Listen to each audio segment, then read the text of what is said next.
Hi, welcome back. So, we are talking about the certificates and documents that are required to be carried on board ships as per many conventions. And the first one we started with the SOLAS, and there is still some way to go. By the way, the last session ended abruptly because I didn't know I had passed well past the time of half an hour. That's the max that we can load onto YouTube. Yeah, my apologies for that. Mm, so this briefing, I had taken a copy of the MSc circular that stipulates these documents and certificates to be carried on board ships, as well as I'm referencing a write-up that I did on board container ships. So basically, I'm going to refer only based on my experience on container ships. So the first of the convention is the SOLAS convention that we have taken, and we are into some pages we progressed. So the last one, which ended abruptly, was on the topic maintenance plan. So the maintenance plan refers to the fire safety systems, fire protection systems, firefighting systems on board ships, uh, and yeah. So we have. I think I should combine a few topics of this so that they are all interrelated. So let's see. One is the maintenance plan they talk about.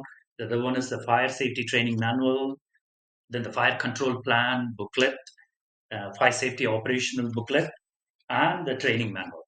Okay, so collectively we call these as training manual.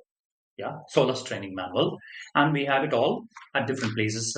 But they have to be distributed at mandatory places. Either they can be provided in all crew cabin, each crew cabin, or it can be provided in the mess room and recreation room.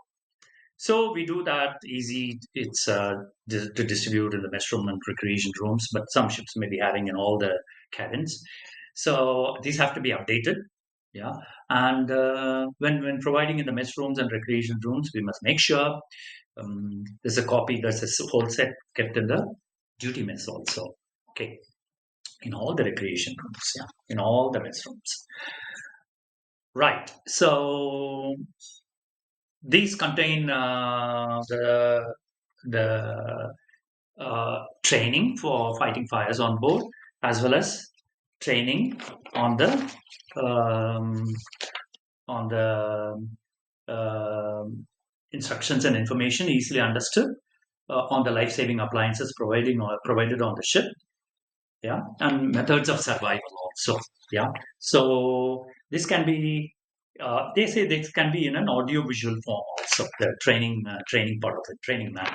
Okay, not the fire control plan, naturally. So and we what is okay collectively we keep it in those places as well as the fire control plans. What do we call fire control? The solar says this is only about the fire control plan. Okay, but what we have on board generally, the ones I've taken delivery or the vessels I've served on, it's fire control and safety plan. It consists of all the firefighting equipment and systems that are on board, their locations, their marking as per IMO symbols, and the safety aspect of it, like the life-saving appliances that are on board of that particular ship. Right. So these have to be updated.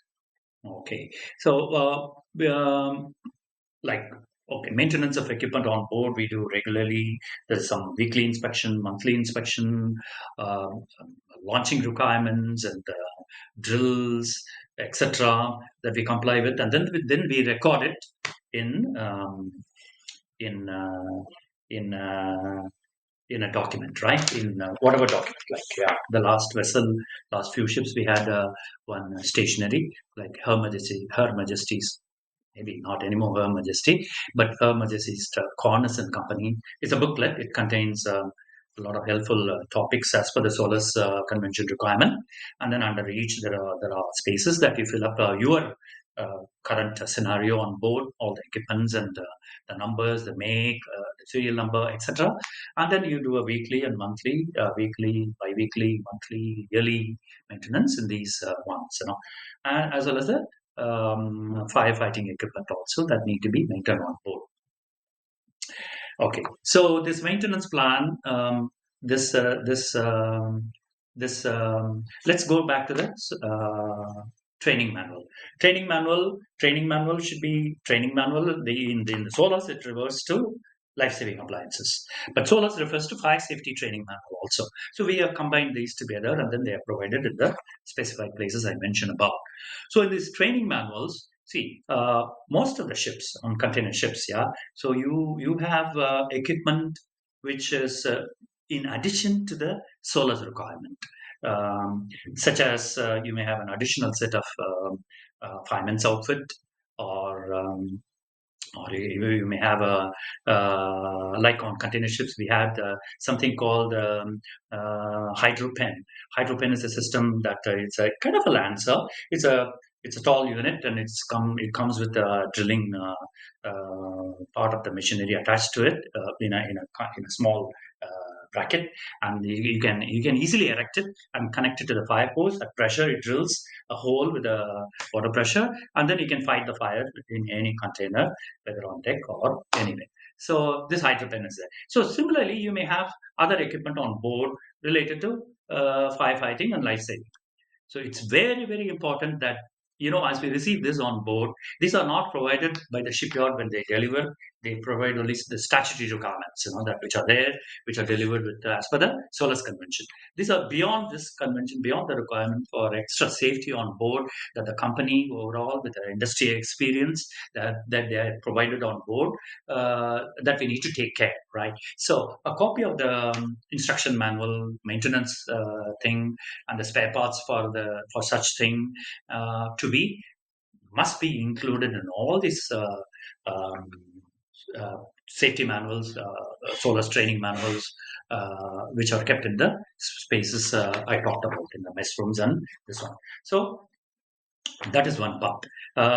Then we have this. So that is fire SOLAS training manuals. In general, we call, but it is actually a combination of fire safety training manual, fire safety operational booklet, and um, training manual as required by SOLAS under this separate uh,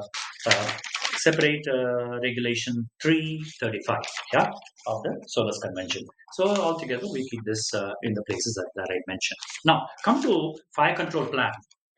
Fire control plan, as I said, as we talk about, is a plan that contains all the firefighting systems on board, their location, and they are mentioned as an IMO symbol in the plan, in the detailed plan of the ship. Also, normally it's a combination of fire control and safety plan. I mean, we do have all the life-saving appliances included in it, right? Along with IMO symbols and other things. Now, these have to be placed at mandatory places. These are class approved plan, and they have to be kept outside the accommodation as per requirement for to facilitate easy access to the shore authorities that require to that we seek help from when we are alongside or when we are near shore, right? Okay, so these plans are maintained, and again, when I said when I talked about additional equipments that we receive, they have to be included in these, and you can endorse it yourself, or when the class comes next for the next survey, you can request the class surveyor to endorse these as required. But these have to be in the plan also, because we are having additional equipment for what purpose? To help us in additionally to deal with the situations on board. So it is only right that this plan is also updated accordingly. Okay, so that's about fire control plans that are provided on board. Now, uh, so all the all the life saving and firefighting equipment that are required to be on board. We are going to come back. We are following this line of topics as per the MEPC circular, but later on, it gets on to the certificate part of it, individual certificate part of it. But I'm going to go back and then pull out one certificate like cargo ship safety equipment certificate. You have Form E, right? It is just this gist of all the life saving equipment that are provided on board, and and what and the navigation equipment, the charts, and what kind of, whether you have paper charts or Ignis, and whether it's just mentioned provided or not, provided, facilitated or not, right? And the number of persons the ship is certified to carry, right? And we have additional document called record of safety equipment on board. Record of safety equipment on board. Yeah, this is there along with the cargo ship safety equipment certificate, Form E, attached to that, not attached, maybe it's a separate document. It's about 20 to 30 pages uh, uh, of a document. In detail, it mentions all the fire safety systems, fire protection systems on board, as well as the life-saving equipments on board that are provided, including the navigational equipments that are required as mentioned in the Form E. Okay, this is an important document. Now, we of course we carry out weekly checks, monthly checks, maintenance, weekly maintenance, monthly maintenance, swing out the boats, drills, everything as per the planned requirement, as per the SMS, and we are provided with a booklet. Generally, I mean, on the ships, I find some ships have got. Printed out in a form called, it's a just stationery called Corners and Company. So they got a book, detailed one. It's got all the topics, and it's got spaces where you enter the ship's data, all the equipment, who's the manufacturer, the serial number, the number of items that are provided on board, all those things are there. And it has got weekly, monthly, yearly, quarterly, 6 monthly, yearly. Everything is there. You follow that book in the LSA system. Okay, so in that book, one need to enter, what we have on board, right? So we always should make sure that it is in accordance with the record of equipment as provided by the class society one must comply with. Yeah, it must always contain that. So periodically, this has to be referred to, the Corners and Company book has to be referred to the record of safety equipment that are provided on board, so that it matches well. We don't miss out anything, because all said and done, somebody's writing, once that one book is finished, somebody's rewriting that, everything, the equipment, the serial number, the numbers required on board, and all. Yeah, we should not miss out on anything. Yeah. So additionally, I would suggest, it's all there on board. Request Chief Officer request master to provide a copy of the record of equipment, safety equipment, and keep a copy in the fire fire maintenance plan, firefighting systems maintenance plan, as well as the LSA maintenance plan. In that book, a copy of it. That's a prime thing. Whatever we have additionally, like extra that I talked about, that is a few items. There may be more. So include that in the additional section, in that preamble which is there, included as and additionally ship is provided this, and then so that all is in one book, all are aware that everything is taken care of, all the firefighting and life-saving equipments are taken care of, and in our emergency, in our needs, that we can access all these things effectively and understand how they are to be used also. So that is my thing that one need to take care of on board. So one should be aware of it, that always have a record of safety equipment on board. So these contains navigational equipment, firefighting equipment, and LSAF equipment in detail. Yeah, they run to 20 to 30 pages. It can be an LR form or any other classification society form. Yeah, but the class society issues that. Okay, so this need to be updated. So you are replacing something as per the new SOLAS regulations come into force. So the class, when attends for the class survey, so that he makes sure that is provided on board, that is a good condition, and he endorses the certificate at the last page or wherever page that is to be endorsed. So that is about these plans, booklet, fire control plan, booklets, and other things that are provided on board. On board training and drills record. I don't have to say. All are quite aware of it. So it's a detailed yearly plan that is posted for every month, and then you have all the statutory things that are to be conducted, the drills and the training. So the first, there could be two plans. One is for specifying only the drills, and then you enumerate that, and the other one is the training record. So training can be, so it can be carried out on a monthly basis. See, all these things we have to carry out on a definitely on a monthly basis, because otherwise it becomes one too many. Yeah, and it's very difficult to pack everything. We don't have the time and energy, like all of you know, on a busy container ship, other than the long sailing. So people are busy. Yeah, so schedule it around that time, and then they are conducted effectively, and people understand um, the requirement in case of any emergency. So that is that. Then we have a operations manual for helicopter safety. Yeah, so the helicopter safety, whenever the assistant comes to help us with the helicopter landing, so we have to have certain things because they got their own. It's a critical thing, critical operation. So there has to be a book provided for that, and we earmark that, and then whatever is required for that, maybe in a compartment on the bridge, keep it safely. So that is required. Including a description and a safety checklist, yeah, precautions and procedures, and the equipment requirement. The manual may be part of the ship's emergency response procedures. It always is. Okay, right. Now, statement of acceptance for the installation of replacement release and retrieval system to an existing lifeboat. So this is something replacing this for the on-load release mechanisms that is come into force, and statement of acceptance is there. Acceptance by whom? By the class society. Class society is a thing. So who's class society? Class society is the organization uh, that is uh, that is a recognized organization that is specific to the ship as approved by the administration. That is the flag state. Okay. So what is in the next? Master list and emergency instructions. Well, so make sure.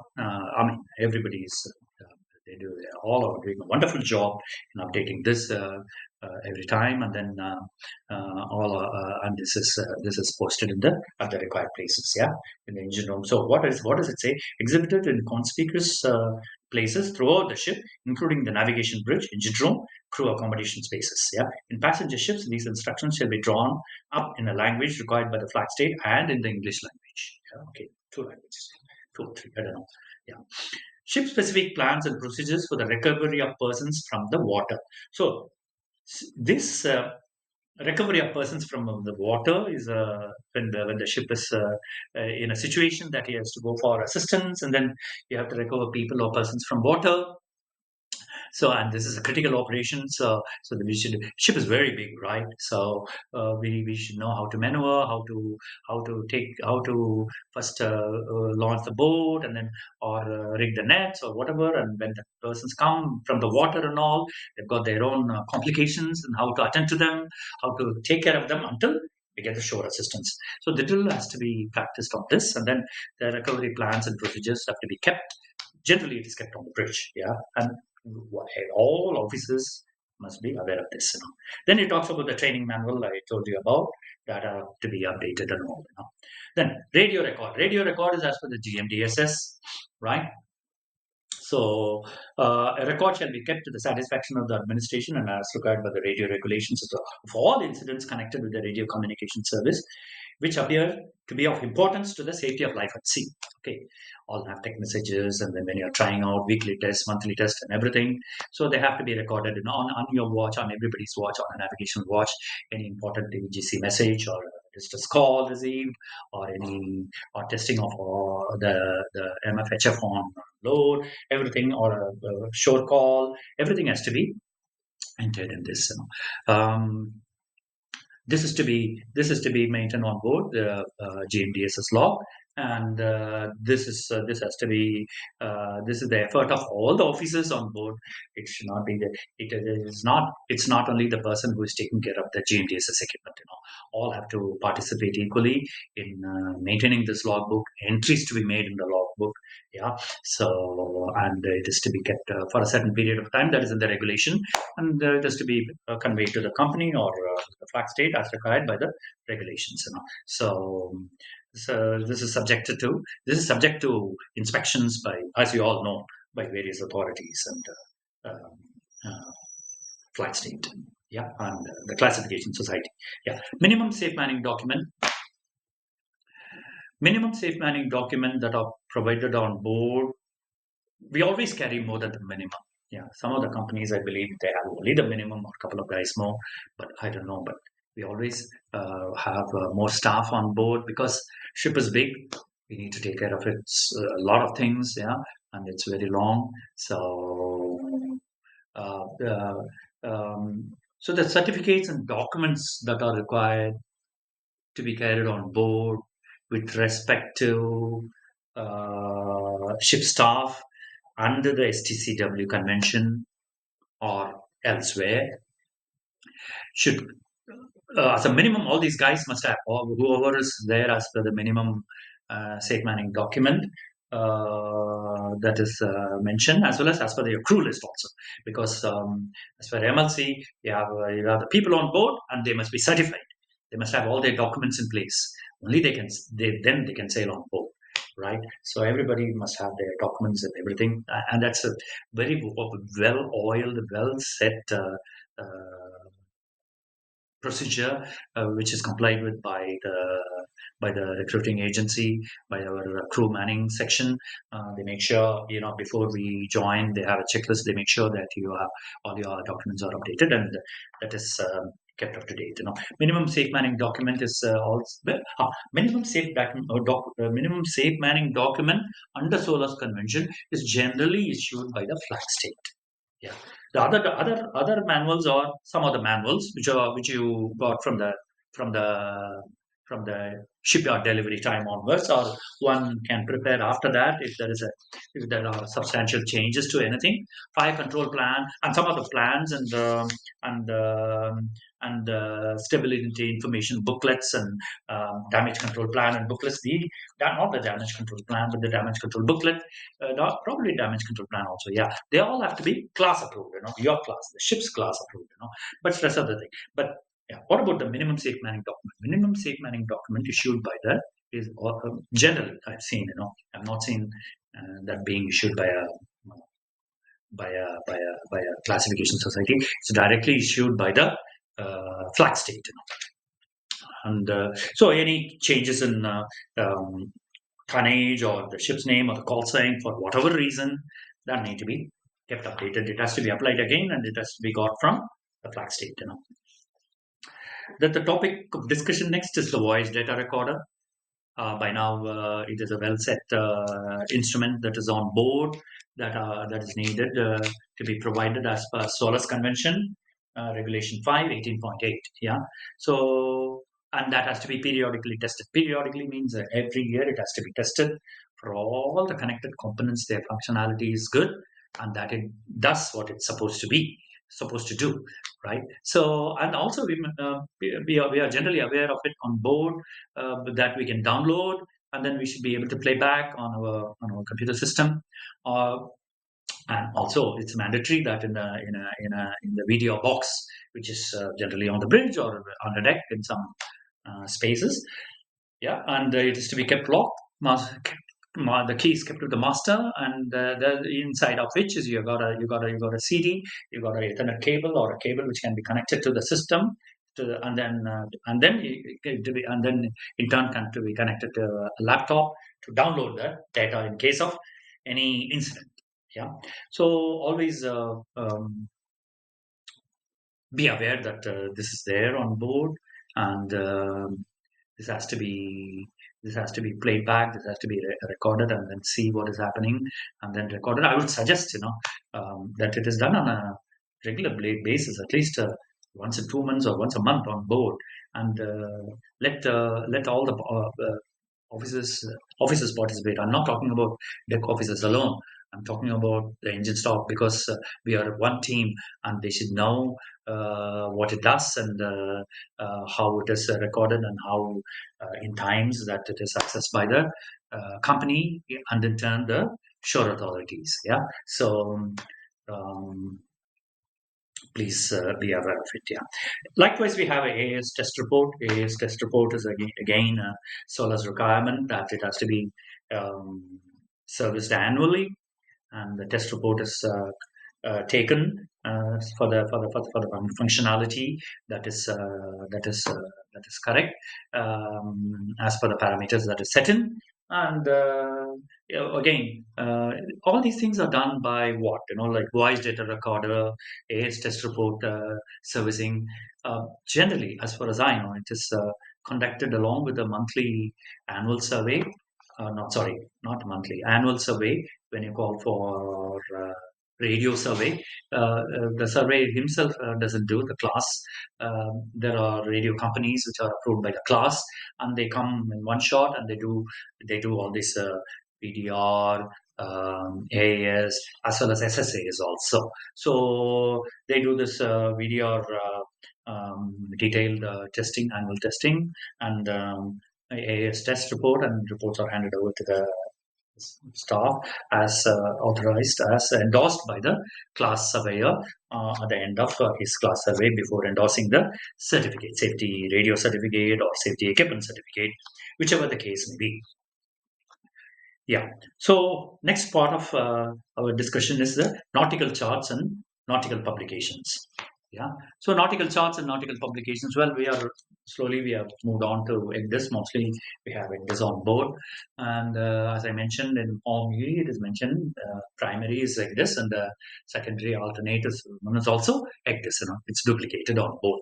So we have a vendor servicing your ECDIS, so that it comes probably live because of your internet system on board, telecommunication system. It comes live, and then it's updated, or one has to update manually all the weekly updates, or manual notices to mariners, or anything else. It includes on many ships. It includes the publications also. Yeah, all the ALRS volumes and the other publications. Okay, so.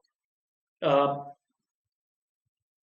Again, on the training, what we talked about, yeah, training manual or the training program we mentioned, onboard training and drills, onboard training. So onboard training, not alone with the aspect of fire. So onboard training should include um, all these procedures of downloading, seeing whether it is up to date, and what the charts ENCs that we have on the ECDIS are up to date or not. Yeah, so that we are confident that we are operating in a system that it is current and valid, and it will help us in safe navigation from A to B.